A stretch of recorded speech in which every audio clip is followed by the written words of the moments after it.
Happy Saturday, HQ family. I'm Haley Sutton, kicking it with you ahead of a fresh new hour here on CBS Sports HQ, presented by FanDuel, America's #1 sportsbook. Make every moment more.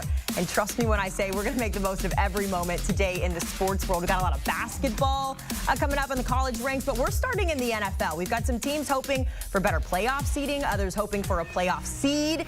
And when it comes to the AFC North, big stakes there as well, where Lamar Jackson not only trying to solidify that MB3 case, but also wrap up this division race. Baltimore, a 20-point favorite ahead of the matchup with Cleveland. They've got nothing to prove. With a win, though, the Ravens locking up the 3 seed, so lots of implications there. If we go on to Pittsburgh, they're also in action tonight. And despite the great season in the Steel City, all eyes are going to be on Joe Burrow in this one as he tries to will Cincinnati back to the postseason. He's having an MVP caliber season as well. 8 straight games with 250 or more passing yards and 3 passing touchdowns. That's the longest in NFL history. It's a must-win for both of these teams, albeit for different reasons. It kicks off at 8 o'clock tonight. Of course, we know Cincinnati is hanging on to that final life as they try to get into the postseason. They sit in 3rd in terms of the standings, but the final regular season sees the Ravens atop the AFC North. Remember, with the win, they lock up the division and the 3 seed. The Steelers, meanwhile, trying to change their fate after 3 straight losses. And even with some work to do, unfortunately for Pittsburgh, they've lost 5 consecutive playoff games, so getting there isn't even going to be the hard part. They're going to have to pick up a win as well. And then there's these 3 teams, right? Most of the field is set with the Chiefs getting that #1 seed again, but these are the 3 that we are focused on. The Broncos currently in the driver's seat, a 73% chance of getting in. Of course, they have to beat the Chiefs to do so. The Dolphins hanging on as well. No Tua in this one with a 19% chance. And the Bengals still somehow, some way holding on to hope that they are going to get into the postseason. Let's talk about it and set the scene with our NFL on CBS crew. We've got John Breech and Tyler Sullivan kicking things off this morning. Guys, you saw that 8% chance. I can almost feel myself rooting for Cincinnati at this point because they've done all the hard work. You want to see it come to fruition, but I know the rest of the field isn't feeling that way. But Tyler, when you see that 8% chance, are you confident they can get it done against the Steelers? I think that they possibly could. Again, it's going to be interesting to see how this day plays out, right? Because if the Baltimore Ravens win the game earlier, well, then they lock up the division. They lock up the #3 seed in the AFC. And so Pittsburgh isn't all of a sudden playing for anything. They're no longer playing for a possible division championship. Maybe they rest players. So that would create an even easier avenue for the Cincinnati Bengals to win that game. And then you look at the rest of the scenarios that need to happen for Cincinnati. You're talking about the Miami Dolphins needing to lose their Week 18 game. Well, they won't have Tua Tagovailoa for Week 18. And then you go to the Kansas City Chiefs and Denver Broncos game that also need the Broncos to lose. And yes, Patrick Mahomes is not going to play, but I don't know. It just feels like Cincinnati will weirdly win that game, right? It does feel like this is the type of season for Kansas City where it doesn't matter if it's Patrick Mahomes, Travis Kelce, Carson Wentz. It doesn't matter. They somehow win these weird type of games.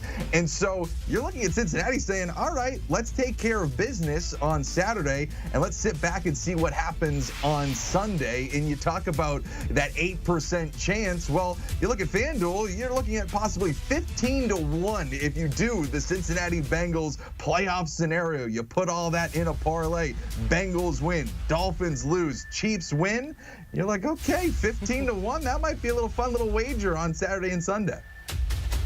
Tyler, I already have the parlay punched in and ready to go. Like you, it sounds like we are both kind of glass half full people when it comes to the Bengals' chances of making the playoffs, even though that number is down at 8%. Obviously, they have to beat the Steelers on Saturday night. You mentioned the Jets-Dolphins game. It's not just the fact that Tua's not playing. I don't know if you guys have checked the weather over in East Rutherford, New Jersey for Sunday late afternoon. It's going to be 35 degrees. Why is that a big deal? Because the Dolphins have lost 12 straight games when the kickoff temperature is under 40 degrees. We know that is a team that struggles in cold weather. It's going to be cold. And let's not forget, this could be Aaron Rodgers, probably going to be his last game with the Jets, could be the last game of his career. So he's going to have a lot of motivation to go out on top and beat this Dolphins team that's going to have Tyler Huntley at quarterback. Then you move to that Broncos-Chiefs game. Obviously, Broncos huge favorites right now, favored by double digits because the Chiefs are benching most of their starters, giving them the week off. Well, you know what? Having Carson Wentz back there is not the worst thing if you're a Bengals fan. Carson Wentz started the regular season finale last season for the Rams when Matthew Stafford got the rest.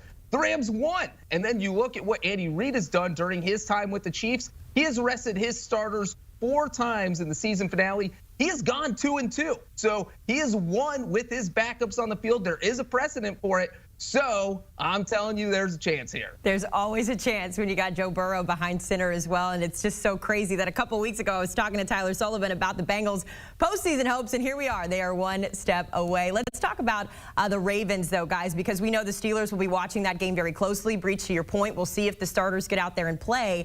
But in terms of the Ravens here, a lot on the line. Not only is Lamar Jackson chasing that MVP3 record that we've been following all season long, but the division title, that 3 seed.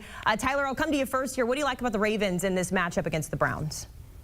Well, I mean, you look at the spread, the odds makers love them. It's a 20-point spread. I haven't seen this in a long time. You look at the Ravens franchise history. This is the biggest spread in franchise history for the Baltimore Ravens as a favorite. And it really makes a lot of sense because you look at the Baltimore Ravens, they're playing for everything, as you mentioned, the division, the number 3 seed. They won a home playoff game. And you look at the Cleveland Browns on the flip side here, you say, okay, there's really not much here. You're starting Bailey Zappi, you have the number 3 overall pick at the moment, but you lose this game, Patriots win, Titans win, you're sitting with the number 1 overall pick in the 2025 NFL draft. You might be able to find Deshaun Watson's replacement on a rookie deal, which is massive considering his contract. But overall, again, it's just a David versus Goliath matchup where you see a ton of motivation on one side in the Ravens, where Lamar Jackson, as you referenced, trying to win his 3rd MVP. It's his 3rd standalone game in as many weeks as well, which is noteworthy when we look at the MVP conversation. He'll be on a national stage in front of the entire NFL audience. He puts together a good performance, wins that division. It's really helping his MVP cause. Yeah, absolutely. And when you look at this game specifically, obviously the Ravens a huge favorite, as you guys mentioned, and it's because they have so much to play for. They win the game, they win the AFC North. But Lamar Jackson's going to be out there with a chip on his shoulder because he has a chance to make a huge final statement for the MVP that Josh Allen probably is not going to be able to make because he's not going to play much on Sunday against the Patriots. So you have Lamar Jackson going out and he can win this division title for Baltimore. And if he has a huge game against the Browns, again, it's the Browns. So there is a good chance that we will see a strong game from Lamar Jackson. And this is where he can say, look, I deserve the MVP with his performance on Saturday afternoon. And if you look at what he's done this season, he has a chance with a pretty decent game today become the first quarterback in NFL history to have 4,000 passing yards and 800 rushing yards in the same season. He only needs 1 touchdown pass to hit 40 for the season. So you're talking about a quarterback who has over 800 rushing yards, would have over 4,000 passing yards, 40 touchdowns. I mean, if that's not what an MVP is, I don't know what is. And we saw the Josh Allen comparison there. Lamar Jackson has Josh Allen beaten in almost every QB metric. So I think Lamar Jackson is going to be absolutely motivated to go out and have a monster game against the Browns. And as Tyler said, if they win this division, this is one of the most difficult divisions in football. I think you add that to Lamar's MVP case, so he can kind of sign, seal, and deliver the MVP right here if he has a big day. And I'll take it a step further, Breech. Baltimore would be the 2nd team ever to win its division by multiple games. This after trailing by multiple games with 4 weeks remaining. So just to echo your point about how difficult it is to play in that division, Lamar Jackson certainly has a case.